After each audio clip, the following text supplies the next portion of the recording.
Selamat sore dan salam sehat. Bertemu kembali pada mata kuliah Konservasi Sumber Daya Hayati Perairan bagi mahasiswa semester 5 Program Studi Manajemen Sumber Daya Perairan. Pada perkuliahan minggu ini kita masih melanjutkan satu materi pada modul 7 dengan topik Pemulihan Sumber Daya Hayati Perairan.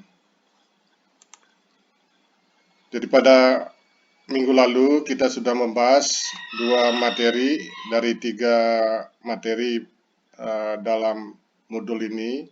Pada minggu ini kita akan membahas materi ketiga, yaitu perencanaan pemulihan sumber daya hayati perairan.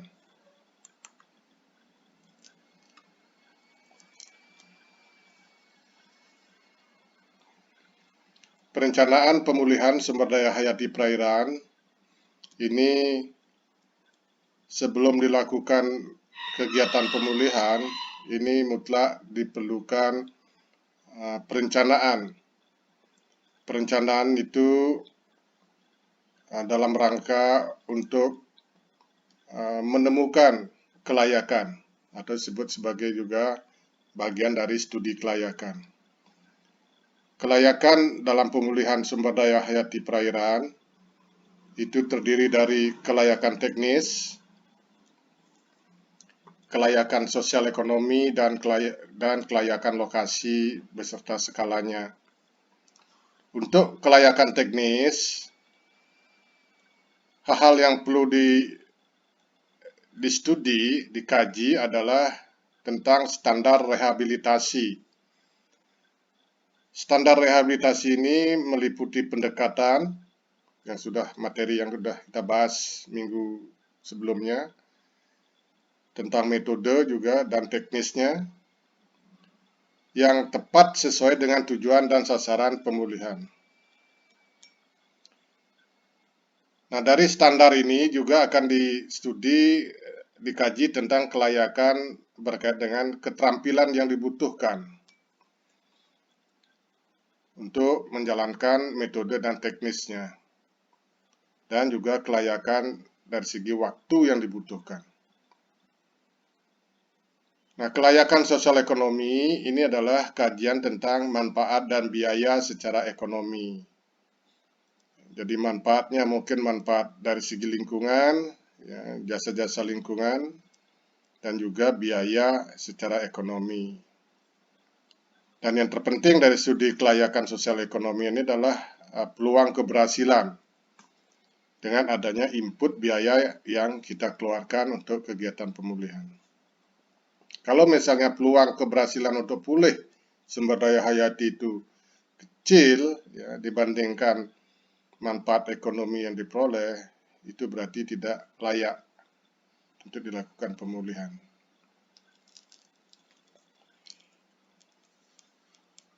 Sedangkan kelayakan lokasi dan skala ini menyangkut apakah kegiatan pemulihan itu dilakukan dalam skala kecil atau skala lokal, seperti di perairan tawar, mungkin hanya lokal di danau, atau muara, atau sel pantai, atau suatu pantai tertentu.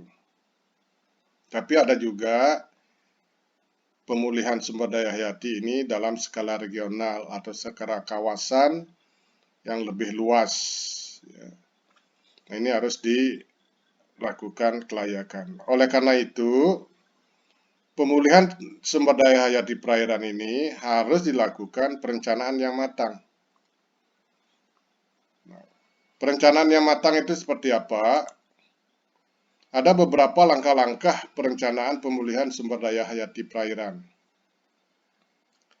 Langkah pertama adalah identifikasi penyebab kerusakan sumber daya hayati perairan.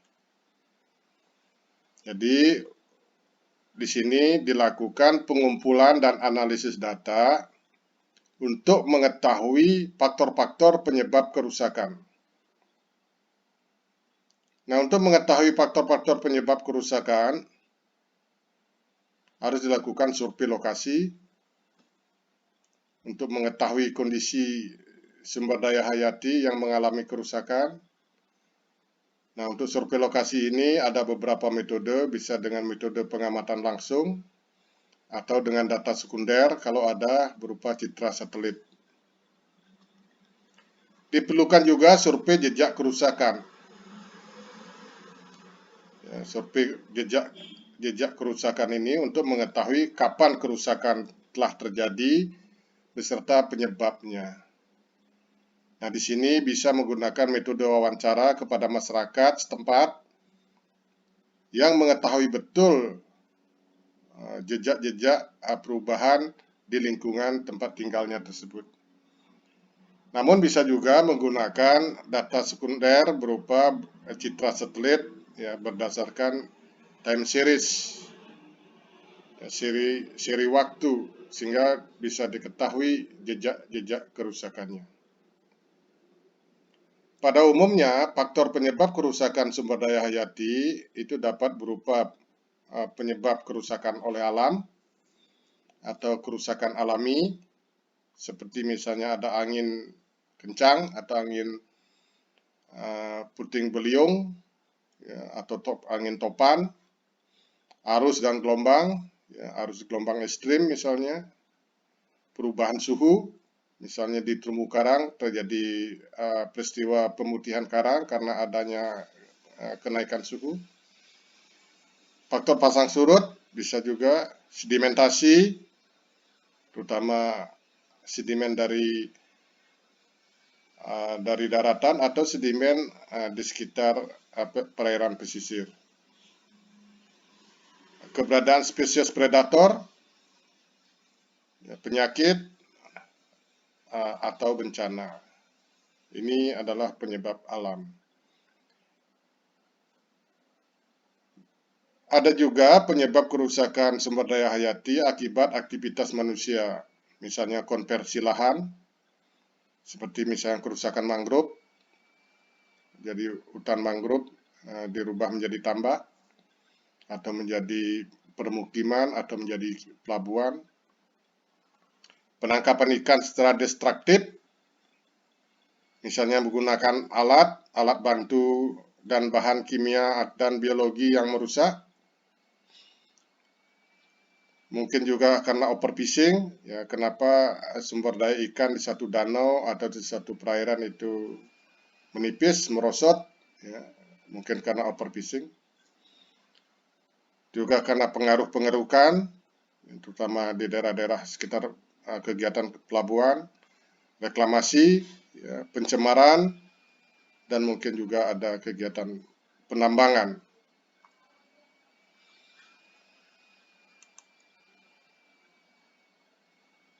Langkah kedua dari perencanaan pemulihan ini adalah identifikasi tingkat kerusakan. Kalau yang pertama adalah identifikasi penyebab. Nah, sekarang adalah seberapa tingkat kerusakannya. Sehingga itu sumber daya hayati perairan perlu dilakukan pemulihan. Dalam rangka identifikasi tingkat kerusakan sumber daya hayati perairan, dilakukan pengumpulan sejumlah data meliputi kualitas air. Ini berkaitan dengan mengidentifikasi tingkat pencemaran atau status cemar suatu perairan, sehingga diperlukan untuk pengukuran kualitas air. Jadi tingkat kerusakan suatu sumber daya hayati karena kualitas air ini dapat diukur berdasarkan baku mutu air untuk kehidupan biota perairan. Apakah kondisi kualitas air itu kondisinya buruk di bawah baku mutu, parameter-parameter yang dipersyaratkan untuk kehidupan biota. Nah, bisa juga untuk kasus-kasus tertentu adalah melakukan pengumpulan data tentang luas area kerusakan. Jadi untuk mengetahui luas sebaran kerusakan sumber daya hayati, misalnya kerusakan terumbu karang, lamun, ya, mangrove, ini biasanya kita melihat berapa luas sebaran kerusakan. Nah, untuk mengetahui luas area kerusakan, ini dibutuhkan pengumpulan data melalui pemetaan ya, dan pengukuran luas area kerusakan ya, berdasarkan nilai absolut, ya berapa hektar rusaknya, atau nilai nisbah dari keseluruhan perairan berupa persentase area kerusakan. Nah, biasanya di terumbu karang ataupun mangrove itu dan padang lamun menggunakan nisbah atau persentase tingkat kerusakannya. Kemudian juga diperlukan pengumpulan data tentang laju kerusakan untuk mengetahui kecenderungan kerusakan dari waktu ke waktu. Nah, untuk itu ini adalah diperlukan data time series, pemantauan berkala, sehingga diketahui apakah kerusakan yang terjadi meningkat dengan laju yang semakin tinggi, atau mungkin konstan, atau bahkan menurun. Berikutnya adalah data tentang luasan atau tutupan. Nah, ini biasanya untuk mengetahui tutupan komoditas dalam suatu habitat seperti tutupan terumbu karang atau tutupan lamun. Dengan mengumpulkan data tentang tutupan terumbu karang atau tutupan lamun, ini tingkat kerusakan akan dapat diketahui, yaitu diukur berdasarkan baku mutu kerusakan ekosistem seperti baku mutu kerusakan ekosistem terumbu karang dan padang lamun. Contoh misalnya, untuk ekosistem terumbu karang, kalau tingkat penutupan karang hidup itu kurang dari 25%, itu berarti statusnya rusak berat, ya, atau dalam kondisi buruk. Sedangkan untuk lamun adalah 30%, ya, tutupannya di bawah 30% itu dalam kondisi miskin. Kemudian ada pengumpulan data tentang kerapatan vegetasi. Nah, ini biasanya untuk melihat tingkat kerusakan mangrove. Jadi mengetahui kerapatan vegetasi di suatu area, ya. Nah, ini biasanya untuk kerapatan vegetasi mangrove. Nah, data kerapatan vegetasi mangrove ini, dari data kerapatan vegetasi ini akan diketahui status kerusakan mangrove berdasarkan baku mutu kerusakan mangrove. Jadi kerapatan mangrove-nya pohon per hektarnya. Nah, berikutnya juga diperlukan untuk kasus tertentu pengumpulan data tentang keragaman spesies atau keragaman jenis suatu biota. Jadi untuk mengetahui tingkat keanekaragaman spesies dan tingkat dominasi spesies. Nah, ini biasanya diukur berdasarkan indeks-indeks. Ya, indeks-indeks seperti indeks kekayaan jenis, indeks keanekaragaman jenis, dan indeks dominasi jenis. Indeks-indeks ini menggambarkan stabilitas ekologi, juga bisa digunakan untuk indikasi pencemaran dan spesies yang berada dalam ancaman. Nah, itu kalau kita mengetahui punya data tentang keragaman spesies. Kemudian juga data kelimpahan spesies. Jadi mengetahui kelimpahan individu-individu setiap spesies dalam kelimpahan total individu dan kelimpahan total individu dalam suatu komunitas. Nah, dari data ini juga dapat diketahui komposisi spesies yang sangat berguna dalam memetakan level tropik sumber daya di suatu habitat. Apakah misalnya di tingkat produser terlalu banyak, ya, plankton terlalu banyak, ya, karena zooplanktonnya menurun, ya mungkin disebabkan oleh pemangsa zooplankton yang tinggi, atau malah sebaliknya, ya, produsen primernya kecil. Nah, demikian datanya yang diperlukan. Berikutnya, langkah ketiga adalah penyusunan rencana pemulihan sumber daya hayati. Pada saat sudah diketahui faktor-faktor penyebab kerusakan, kemudian juga tingkat kerusakan, ya misalnya tingkat kerusakan itu berada dalam kondisi di mana perlu dilakukan dengan pertimbangan-pertimbangan tertentu, perlu dilakukan rehabilitasi atau pemulihan, maka perlu dilakukan perencanaan yang matang. Nah, penyusunan rencana pemulihan ini pertama menyangkut lokasi pemulihan.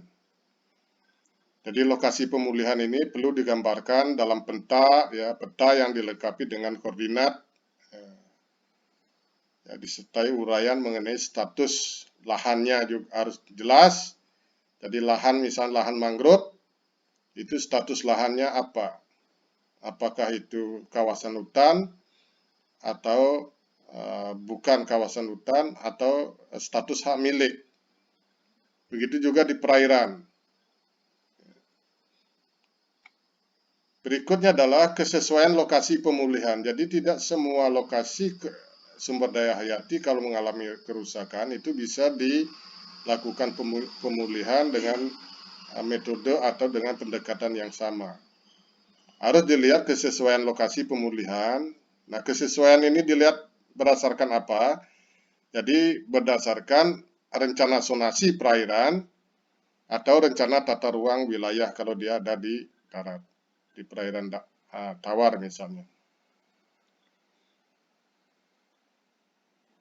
Kemudian berikutnya juga perlu digambarkan tentang kondisi geofisik, jadi biologi, geologi, dan fisik yang menggambarkan kondisi perairan sebelum pelaksanaan pemulihan. Ini merupakan tolak ukur nantinya untuk mengetahui perkembangan pasca pemulihan. Jadi harus diketahui rona awal, kondisi awal sebelum pemulihan. Juga penting ya tentang kondisi sosial ekonomi lokasi pemulihan, seperti misalnya penduduk yang ada di sekitarnya, ya, mata pencaharian penduduk di sekitarnya, ya, kemudian ekonomi masyarakat, dan lain sebagainya. Berikutnya adalah muatan dari rencana ini berupa penyebab dan tingkat kerusakan yang diperoleh dari hasil identifikasi dan analisis pada tahap 1 dan 2. Berikutnya baru menetapkan tujuan, keluaran atau output, dan manfaat dari pemulihan. Nah, juga dijelaskan tentang teknik pemulihan yang digunakan. Ya, misalnya untuk rehabilitasi terumbu karang, apakah itu menggunakan teknik transplantasi dengan terumbu buatan, atau mungkin dengan teknik menangkap larva, planulat, atau metode teknik yang lainnya. Penting berikutnya adalah tahapan dan jangka waktu pelaksanaan pemulihan. Jadi rencana pemulihan ini harus dilengkapi dengan schedule, tahapan-tahapan dan jangka waktu pelaksanaan pemulihan sampai kepada selesai dilakukan pemeliharaan. Juga direncanakan tentang jenis dan volume kegiatan. Jadi jenis-jenis kegiatan apa yang dilakukan dan seberapa besar. Jadi secara rinci besaran kegiatan pemulihan yang dilakukan. Nah, baru menetapkan siapa pelaksana dan penanggung jawab kegiatan. Termasuk tenaga yang dibutuhkan, termasuk spesifikasinya, sarana dan prasarana yang diperlukan untuk pemulihan. Nah, juga tidak kalah penting adalah rencana pemeliharaan selama proses pemulihan. Seringkali kegiatan pemulihan sumber daya hayati tidak menaruh bobot yang besar pada aspek pemeliharaan. Padahal keberhasilan dari pemulihan sumber daya hayati terletak pasca kegiatan misalnya rehabilitasi, yaitu adalah pemeliharaan, termasuk juga pemantauan. Dan terakhir adalah pembiayaan. Jadi di sini jumlah biaya, serta sumber dana untuk pemulihan. Inilah muatan dari rencana pemulihan sumber daya hayati perairan. Oleh karena itu, untuk mencapai sasaran tujuan dan sasaran pemulihan sumber daya hayati perairan, maka sangat penting dilakukan perencanaan. Bila dibutuhkan adalah perencanaan yang bersifat partisipatif, melibatkan para pemangku kepentingan dan khususnya adalah masyarakat setempat yang akan juga sangat mempengaruhi keberhasilan kegiatan pemulihan dan juga akan menerima dampak dari pemulihan sumber daya hayati perairan. Demikianlah materi kuliah minggu ini. Kita akan ketemu pada sesi diskusi. Sekian dan terima kasih.